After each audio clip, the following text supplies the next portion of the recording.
आदाब दोस्तों, ये आज का वीडियो मेरा कप्तान साहब के लिए है। अम्बेडकर नगर के जो नए नए कप्तान साहब आए हैं उनके लिए है और प्रशंसा वाला ही है। तो मैंने पिछले दिनों एक वीडियो निकाला था तो बहुत से लोगों ने कमेंट किया और फ़ोन करके भी बताया कि नए नए आए हैं, इतनी जल्दी इनके बारे में कोई मंतव्य बना लेना ठीक नहीं है। तो मैं बता दूं कि किसी अधिकारी के आते ही मैं उसका चाल चलन देख के नहीं बताता हूं। वो अधिकारी पहले भी कहीं काम किया रहता है। ऐसा नहीं कि अधिकारी नौकरी पे आया, ट्रेनिंग लिया और पहले दिन अम्बेडकर नगर आ गया।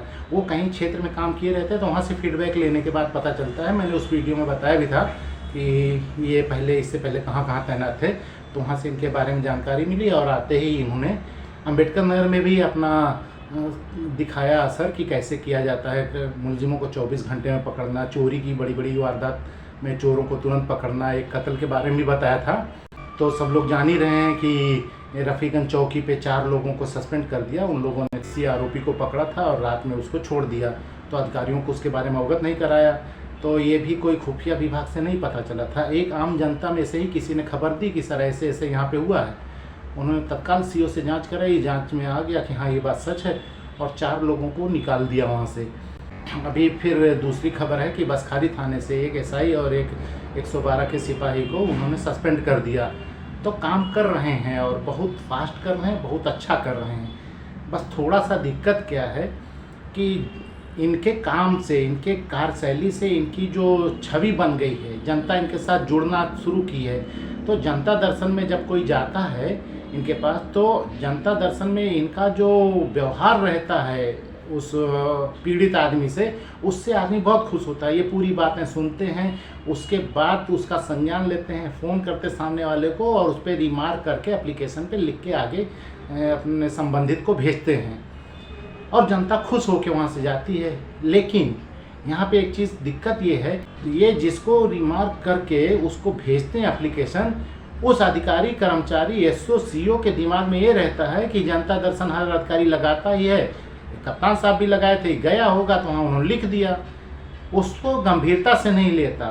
तो जो आदमी कप्तान साहब के पास जाता है और उनकी बात सुन के उसके बाद उनके आदेश को पाके जितना खुश होता है, जब वहाँ सीईओ, एसओ उसके पत्र पे कार्रवाई नहीं करते तो उतना दुखी हो जाता है।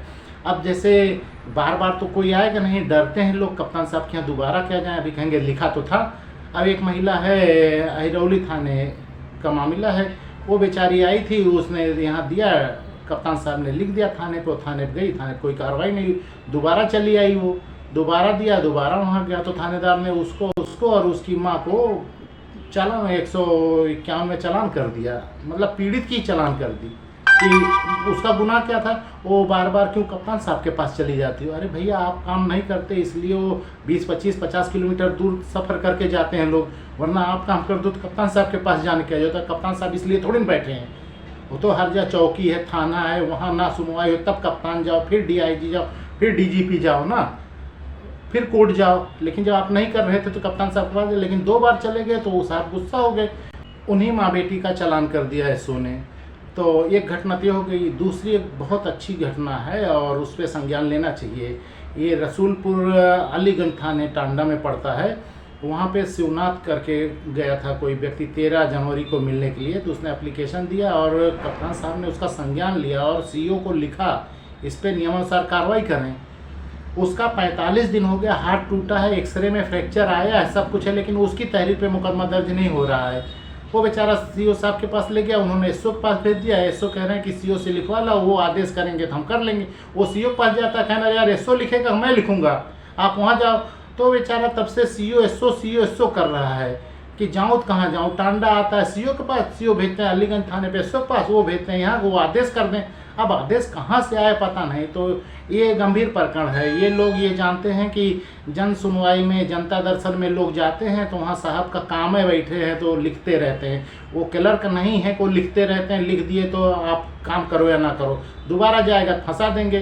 तो मैं चाहूँगा कि कप्तान साहब थोड़ा, जैसे हर चीज़ के लिए अपने यहाँ टीम बनाते हैं, तो जो जनता दर्शन में वो भेजते हैं, आदेश देते हैं या जो भी लिखते हैं, उसकी मॉनिटरिंग करवा लिया करें कि भाई जो हमने लिख के दिया था उस पर कुछ हुआ कि नहीं हुआ, वरना ये खोखला हो जाएगा। और जितना उम्मीद से जनता जुड़ रही है आपसे कि आपके यहाँ आएंगे तो काम हो जाएगा, और फिर काम नहीं होगा तो फिर निरंकुशता आ जाएगी, फिर वो लोग कह देंगे नहीं ये भी वैसे ही हैं। तो जो उम्मीद बनी है उस पर थोड़ा जनता कायम रहे, मैं यही चाहता हूँ। और बहुत ज़माने से अच्छे कप्तान की आवश्यकता थी और आप आए हैं, बहुत उम्मीदें लोगों को है। तो मेरी सिर्फ आपसे ही प्रार्थना है कि आप स्क्रूटनी करवाइए थोड़ा, और जो भी जनता दर्शन में आप शिकायतें फॉरवर्ड करते हैं उस पर किसी को रख दीजिए कि 1-2 दिन बाद उसका फीडबैक ले ले। भाई ये थोड़ी ना ज़रूरी है, आपने भी लिया नियमानुसार कार्रवाई करें, तो या तो FIR दर्ज कर ले या तो लिख दे उसमें कि नहीं इसमें प्रकरण नहीं बनता है, झूठा आरोप है। लेकिन सिर्फ उसको दौड़ाओ, CO के यहाँ जाओ, SO के यहाँ जाओ, CO के यहाँ जाओ, SO के यहाँ जाओ, ये बात नहीं। तो अगर कोई स्क्रूटनी चलने लगेगी या कोई फिर फीडबैक लेने का प्रोग्राम आप बना देंगे तो जनता में विश्वास और बढ़ जाएगा और फिर लोग आपसे और तेज जुड़ेंगे, वरना फिर लोग घर पे रहने लगेंगे। जो भी होगा वो तो आप जानते हैं सिस्टम को कैसे चलता है कैसे नहीं चलता है। फिर लोग घर पे जाके भगवान से बात करेंगे और भगवान से ही मांगेंगे, अधिकारियों से तो कुछ उम्मीद रह नहीं जाएगी। तो मेरी फिर आपसे यही प्रार्थना है कि आप जनता दर्शन में जो भी आप सुनवाई करते हैं, आदेश देते हैं, उसका फीडबैक आप लीजिए ज़रूर, कोई टीम बना लीजिए, ताकि वो जो लिखना है, आप इतनी देर तक बैठते हैं, लोगों से मिलते हैं, उनसे पूछते हैं और लिखते हैं, उसका कुछ फल भी निकले। वरना ये नीचे वाले अधिकारी सब बर्बाद कर देंगे, कोई कुछ कार्रवाई नहीं करेगा और नाम सिर्फ खराब होगा। तो इसी अनुरोध के साथ ये वीडियो खत्म।